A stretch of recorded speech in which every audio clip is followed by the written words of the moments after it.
Which captain of the past do you think that you'd have clashed with a little bit? Who their style kind of doesn't match up with yours? Nasser Hussain, definitely. Welcome to Just Joshing with Ben Stokes and 11 Degrees. This is more of a scenario-based part of the interview where I'm going to ask you. Your answers can be teams of any nationality, past, present, English, whatever it may be. So, first scenario is it's a test game. It's in tough conditions. You're 99 not out, and you're desperate to get the 100. Which bowler in world cricket would you hate to have bowling at you, and why? He's just recently retired, actually. But the one person, I'm only saying him because I've only just played at Vernon Philander. I would much rather face people bowling, like Pat Cummins, Mitchell Starc, Morne Morkel, Rabada. I would rather face them than having to face someone like Vernon, who's around the 78, 80 mile an hour mark, who just nibbles it a little bit. Because for me, that's like, you can't play nip. You can play swing, you can play pace. But when someone's running up and bowling it, a little bit slower to what you're used to playing, that for me is my worst nightmare, especially if you want to get that 100, you're just waiting for it to come. And he bowls the ball in the same area every single delivery. It's never too full, it's never too short. It's just in that perfect area over and over again. Right. You pulled a short one. It's heading to the boundary.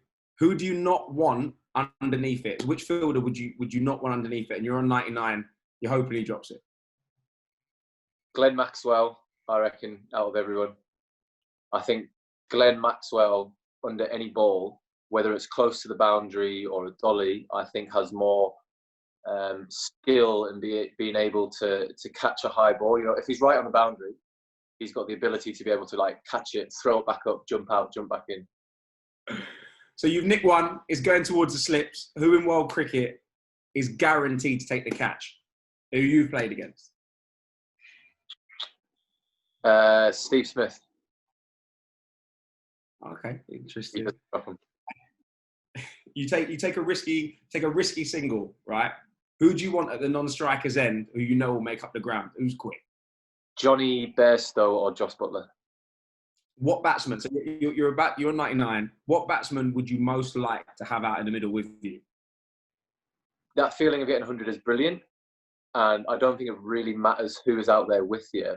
But one thing, because I played with Mark Wood since I was a kid in the academy, we went through all the same stages together. Durham Academy, Durham Seconds, Durham First Team, played for England together. If I was ever lucky enough to be out there to get 100 and have him at the other end to celebrate that'd be pretty cool. Who would you most love to have opened the bowling with? Stephen Harmison, when he was world number one. Pure reason was I think I would have got a lot more wickets because people would have been too scared to play a shot against Harmy. And then when I came on to bowl a lot, they would have just tried to get runs off me, and then I might have just burgled a few wickets. And with that, you're on a hat trick.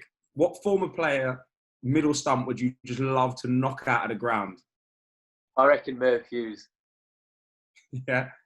Merv Hughes, yeah. Just seeing all the footage from him when he used to bowl at people and get them out. If you got him out, I think he would have gotten it just as much as he'd given it. So.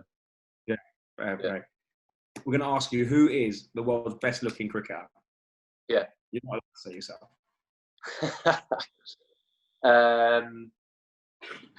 Chris Wokes. He's one of those guys where you just throw on something and it's like, well, yeah. His hair's never out of place, even though he's not done it. He's just one of those guys. Fair play. And who's got the best dress sense? Jason Roy's good. He loves his clothes, he loves his shoes, he loves all that kind of stuff. Who's the funniest? Who's the funniest in any dressing room you've ever been in? Moeen Ali. And who's the most inspirational player in the game? The one bloke who seemed to do something when it was needed was Andrew Flintoff. It didn't always happen, but it happened more than it didn't. Any time they needed a wicket or something like that, he would produce it like he did in that whole 2005 Ashes series, and he just continued to do that until the day he retired. So, do you have a pre-game routine? And what's your favourite motivational song or album that you put on before a game? I always play golf before cricket. Obviously, sometimes can't, but you know, I will always try. Night before, you're anxious, you're nervous, you're excited. So being able to go away for that 3-4 hours and just walk around playing golf is something that I found really works for me. And with that, who do you normally sit next to on the bus or the plane when you're traveling? You're thinking, right, me and you, it's a dream team. When we're on the bus, I'm always on the back right. Ruti's always on the back left, and Matt Wood is in front of me. No matter what country we're in, everyone sits in the same place on the bus. Really? But there'll be me here, then there's Ruti on the back, then there's Woody, and then there's Stuart Broad in front of Ruti. No matter what time you get onto the bus, you know your seat's going to be there, and everyone's always sat in the same place. Fair play. And the final question, the simple one: why did you love cricket? I mean, growing up, I loved sport. For me, it was rugby and cricket as a kid, and I had to make a decision when I was got some of my eye. I had to make a decision when I was about 13 or 14 which one I wanted to keep on playing because I couldn't maintain playing both. What made my mind up is because I played fullback in rugby league, and I used to hate getting beaten.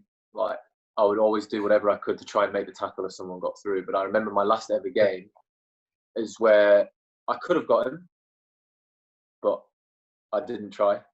Yeah. But that made my mind up, is that right? I'm not fully in rugby anymore. It's all about cricket. I was very lucky to be at a very understanding school at that time. They actually allowed me to go off and do cricket on school days. So sometimes they would say, when you're leaving your lessons, your classmates must have been like, maybe I'm going to get nets. Yeah. I mean, I'm convinced, like, my head of year in year 10 and 11, he loved cricket, he loved sport.